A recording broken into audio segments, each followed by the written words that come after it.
Projected income statement.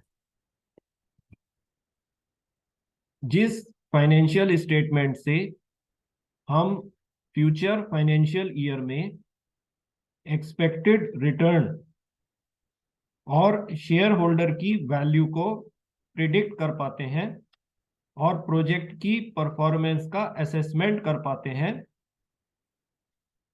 वह projected income statement कहलाता है। प्रोजेक्टेड इनकम स्टेटमेंट से हम प्रोजेक्ट की फ्यूचर फाइनेंशियल ईयर में सस्टेनेबिलिटी का असेसमेंट कर पाते हैं। प्रोजेक्टेड इनकम स्टेटमेंट से हम फ्यूचर फाइनेंशियल ईयर में प्रोजेक्ट से होने वाले ग्रॉस प्रॉफिट का एस्टिमेशन कर पाते हैं। यह ग्रॉस प्रॉफिट प्रोजेक्ट के द्वारा जनरेटेड सेल्स और प्रोजेक्ट में इंकर की गई डायरेक्ट कॉस्ट, जो कि लेबर और मटेरियल पर, फ्यूल और इलेक्ट्रिसिटी पर इंकर की जाती है, उसका डिफरेंस होता है। So gross profit is difference of project sales minus the direct cost incurred to produce project deliverables। तो इनकम स्टेटमेंट से हमें ग्रॉस प्रॉफिट का फ्यूचर में असेसमेंट मिल पाता है। यह ग्रॉस प्रॉफिट प्रोजेक्ट की स्केल एफिशिएंसी को डिटरमाइन करता है। So I can say that this determine the scale efficiency of a project।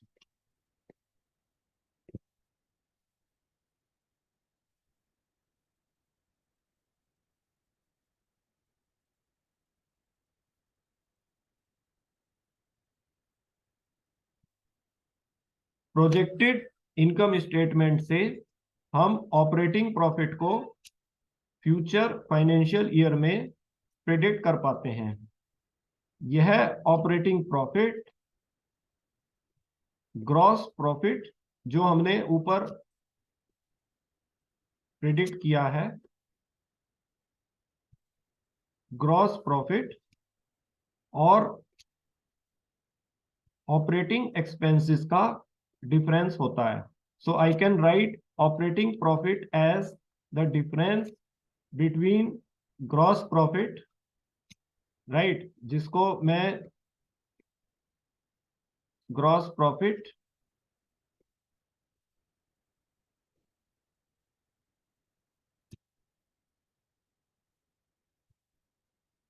और ऑपरेटिंग एक्सपेंसेस का डिफरेंस लिख रहा हूं, राइट। तो ये gross profit minus operating expenses होते हैं। सो ऑपरेटिंग एक्सपेंसेस हमारे marketing expenses, administrative expenses, miscellaneous expenses और डेप्रिसिएशन होता है। सो जब हम operating expenses, marketing expenses, miscellaneous expenses और डेप्रिसिएशन को ग्रॉस प्रॉफिट से घटाते हैं तो हमें ऑपरेटिंग प्रॉफिट मिलता है, राइट। इस ऑपरेटिंग प्रॉफिट से हम प्रोजेक्ट की मैनेजरियल एफिशिएंसी का असेसमेंट कर पाते हैं। तो ये एक तरह से प्रोजेक्ट की मैनेजरियल एफिशिएंसी को प्रिडिक्ट करता है फ्यूचर फाइनेंशियल ईयर में। और इसी मैनेजरियल एफिशिएंसी के प्रिडिक्शन से हम अपनी स्ट्रेटजीज इस मैनेजरियल एफिशिएंसी को इंप्रूव करने के लिए बना पाते हैं।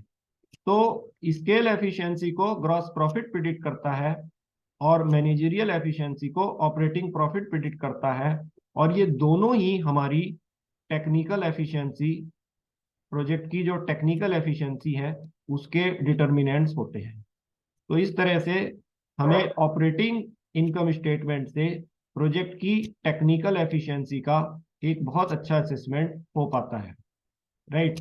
So this is one of the important use of operating income statement.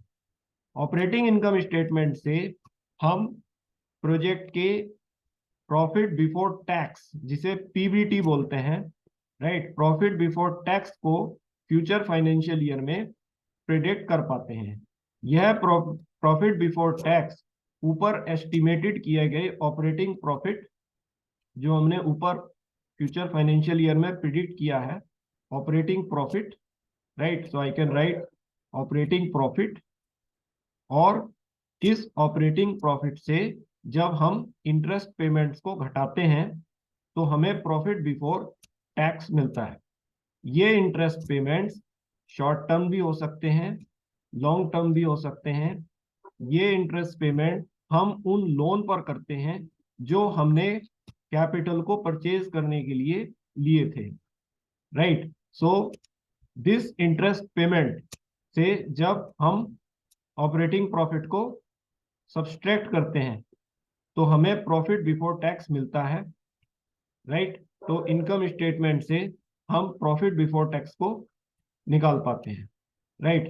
तो इस प्रॉफिट बिफोर टैक्स से, ये एक इंपॉर्टेंट एस्पेक्ट होता है प्रोजेक्ट का, इससे हम प्रोजेक्ट की कैपिटल एक्सपेंडिचर स्ट्रेटेजी का असेसमेंट कर पाते हैं कि हमारी कैपिटल एक्सपेंडिचर स्ट्रेटेजी किस तरह की होगी फ्यूचर फाइनेंशियल ईयर में, राइट। तो इस तरह से ये जो प्रोजेक्टेड इनकम स्टेटमेंट होता है वो हमें स्केल एफिशिएंसी, मैनेजरियल एफिशिएंसी और कैपिटल एक्सपेंडिचर स्ट्रेटेजी, राइट, दोनों की एक इंपॉर्टेंट जानकारी देता है। स्केल एफिशिएंसी की जानकारी हमें ग्रॉस प्रॉफिट से होती है, मैनेजरियल एफिशिएंसी की जानकारी हमें ऑपरेटिंग प्रॉफिट से होती है और कैपिटल एक्सपेंडिचर स्ट्रेटेजी की जानकारी हमें प्रॉफिट बिफोर टैक्स से होती है। सो इस तरह से ये तीन पैरामीटर्स प्रोजेक्टेड इनकम स्टेटमेंट से आइडेंटिफाई होते हैं। इसके बाद हम फाइनली प्रोजेक्टेड इनकम स्टेटमेंट से फ्यूचर में होने वाला प्रॉफिट आफ्टर टैक्स को, पीएटी को प्रिडिक्ट करते हैं। इसे रिटेन अर्निंग्स कहते हैं। ये वो प्रॉफिट है जिसका एक पार्ट जो है वो इन्वेस्टर्स को उनके इन्वेस्टमेंट रेशो में दिया जाता है एज डिविडेंड्स, और दूसरा जो रिमेनिंग पार्ट होता है उसको प्रोजेक्ट में री इन्वेस्ट कर दिया जाता है। तो प्रॉफिट आफ्टर टैक्स को प्रॉफिट बिफोर टैक्स जो हमारा ऊपर एस्टिमेट हुआ है इसको हम टैक्स से घटा करके निकालते हैं। तो प्रॉफिट बिफोर टैक्स में जब हम टैक्स को सब्ट्रैक्ट करते हैं तो हमें प्रॉफिट आफ्टर टैक्स मिलता है। सो प्रॉफिट आफ्टर टैक्स से हम प्रोजेक्ट की सस्टेनेबिलिटी का असेसमेंट कर पाते हैं, क्योंकि जितना ज्यादा प्रॉफिट आफ्टर टैक्स होता है उतना ही ज्यादा शेयर होल्डर की वैल्यू होती है और उतना ही ज्यादा सस्टेनेबल प्रोजेक्ट होता है। सो इस तरह से प्रोजेक्टेड इनकम स्टेटमेंट से हम प्रोजेक्ट की स्केल एफिशिएंसी को, मैनेजरियल एफिशिएंसी को, कैपिटल एक्सपेंडिचर स्ट्रेटेजी को और प्रोजेक्ट की सस्टेनेबिलिटी का असेसमेंट कर पाते हैं, राइट।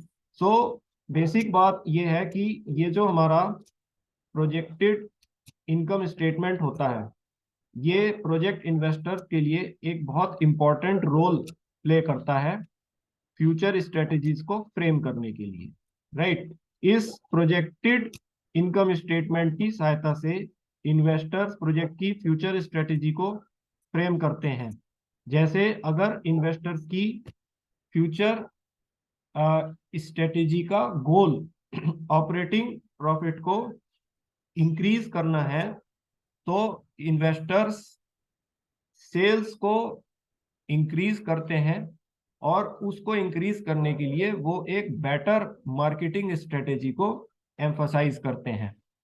और इसी ऑपरेटिंग प्रॉफिट को शॉर्ट टर्म में इंक्रीज करने की अगर स्ट्रेटेजी है तो इन्वेस्टर्स कॉस्ट कटिंग भी करते हैं और इस कॉस्ट कटिंग के लिए इन्वेस्टर्स एक better operational cost cutting strategy को एम्फसाइज करते हैं। तो इस तरह से एक बेटर मार्केटिंग स्ट्रेटेजी और एक better cost cutting operational strategy को एम्फेसाइज से और उसके इम्प्लीमेंटेशन से इन्वेस्टर्स ऑपरेटिंग प्रॉफिट को इंक्रीज कर पाते हैं।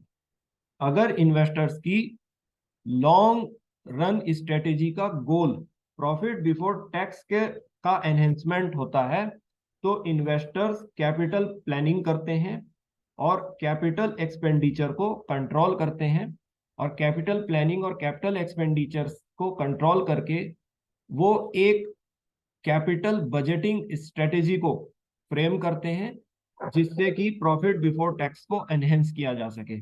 तो इस तरह से एक प्रोजेक्टेड इनकम स्टेटमेंट प्रोजेक्ट की ओवरऑल फ्यूचर एफिशिएंसी और उसकी ओवरऑल परफॉर्मेंस और सस्टेनेबिलिटी के प्रिडिक्ट करने के लिए एक इम्पोर्टेंट फाइनेंशियल स्टेटमेंट होता है। So the finance manager interpret the income statement for taking decisions and for framing future financial strategies.